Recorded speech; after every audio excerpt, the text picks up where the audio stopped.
आसाम सरकार आरो लोगोसे आसामनि फरेस्ट बिफान बिटिआर सरकार आरो बिटिआरनि फरेस्ट बिफान जथायै उदालगुरि जिल्लानि भैरबकुंड नैबे सिकारिडांगा बे आसाम अरुणाचल आरो भुटान इन्डियानि बे ट्राइ जंसन जि मोनसे समायना बे लकेशनाव बे जाय थावनियाव 10 लाख दंफां फुलि गायनाय अमृत वृक्ष आन्दोलननि बा बे मोनसे जि मेजर बा मेगा इनिशिएटिभ बिनि गेजेरजों जि दंफां गायनायनि जि इनिशिएटिभ बे इनिशिएटिभआव दुलाराय बर' फरायसा आफादा भलुन्टारिलि जोङो सापर्ट होदों जाहाथे जोंनि ओनसोलाव बा बड'लेण्ड ओनसोलनि बे मोनसे स्ट्रेटेजिक लकेशनखौ सेलेक्ट खालामनानै गिनिस वर्ल्ड रेकर्ड माने पृथिबीनि जि मोनसे वर्ल्ड माने रेंकिंआव थिसननायनि थाखाय जि मोनसे इनिशिएटिभ आरो बेखौनो खौरां लानो थाखाय जोङो एबसुनि एडभाइजार आरो जों ज'है बेयाव बाहागो लाफैदों जिल्ला आफादनि आफादगिरि कनिलियास दैमारि गाहाय नेहाथारि जोंहा बाबुल बर' आरो एबसुनि नेहाथारि आनन्द दैमारि बिथांमोना कन्टिनिउवासलि बेयाव दङ आरो गासै टिमानो आनसलिक कमिटिफ्राबो दङ बे मोनसे गभर्नमेन्ट इनिशिएटिभ थेवबो आसाम आरो बड'लेण्ड आरो नैबे उदालगुरि जिल्लानि सिकारिडांगायाव जानाय बे हाबाफारिया जिहेतु मोनसे ससियेल आरो इनभाइरनमेन्ट रिलेटेड मिथिंगाजों सोमोन्दो थानाय इक'लजिकेल बेलेन्स आरो बे हाया लार्ज स्केल बे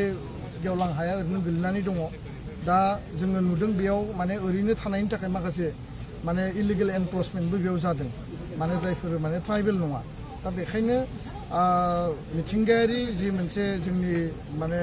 इक'लजिकेल बेलेन्सखौ मेनटेन खालामनांगौ जोंनि ओनसोलखौ ग्रिनारि खालामनांगौ जोंनि ओनसोलखौ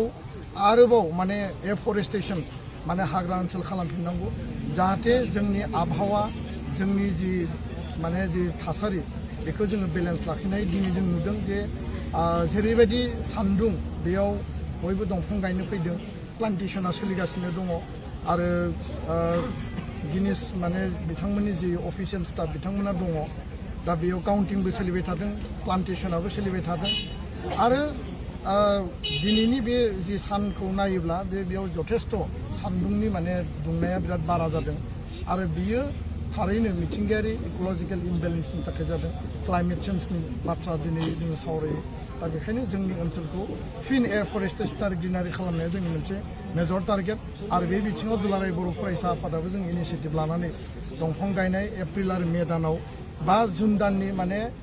जि वर्ल्ड एनभायरनमेन्ट डे मानासाव जों दंफां गायखांबाय मिजिं थिदों जे दिनैनि जि मेगा मोनसे इनिशिएटिभ सरकार आरो नन सरकार गासैनिबो जि रायजो राजानि मददाव गिनिस वर्ल्ड रेकर्ड बेखौ जोङो ब्रेक खालामनानै सिकारिडांगा बे उदालगुरि आरो माजबाटनि अरुणाचल आरो आसाम भुटान इन्डियानि जि मोनसे बे ट्राइ जंसनाव गिनिस वर्ल्ड रेकर्ड ब्रेक खालामनानै बेखौ एस्टाब्लिश खालामनो हागोन आरो बयबो जुदि गोसो होनानै हाबाफोरखौ मावोब्ला जोङो थारैनो जाफुंसार महर मोनगोन होननानै आं मिजिंथिदों दा बे बेलायाव बोथोरनि थाखाय सान्दुंनि थाखाय आरो बेयाव दंफां गायनो फैनाय मानसिफोरा बयबो गोसो गुदुङै हाबाफोरखौ मावदों किन्तु बिनि गेजेरावनो माखासे जिखिनि प्लेन पलिसि स्ट्रेटेजि बेयाव जिखिनि मेन पावारनिबो क्राइसिसआ एसे नुजाथिदों आरो जायगाया जिहेतु एसे थांलाय फैलाय कमिउनिकेसननि एसे माने बेयाव उसुबिदा फारसेथिं नोङो बेयाव गोबां माखासे बिफानारिफोरा बेयाव जयेन्ट एफर्ट मोनसे एंगेज जाबाय बेयाव माखासे तालमिला एसे नङा एसे आं फैनानै गोरोबलायैखौ मिथिफैदों किन्तु जोंनि जि मेजर इनिशिएटिभ बे कन्टिनिउवासलि सोलिबाय थादों आरो दंफां गायनायनि जि टारगेट 10 लाख दंफां गायनायनि जि टारगेट बे टारगेटखौबो मिट खालामनो थाखाय हाबाफारिफोरखौ मावबाय थानाय जादों आरो बे बिथिङाव बे जोंनि बयनिबो मोनसे आत्ममर्यादा आत्मसन्माननि बाथ्रा दा बेखायनो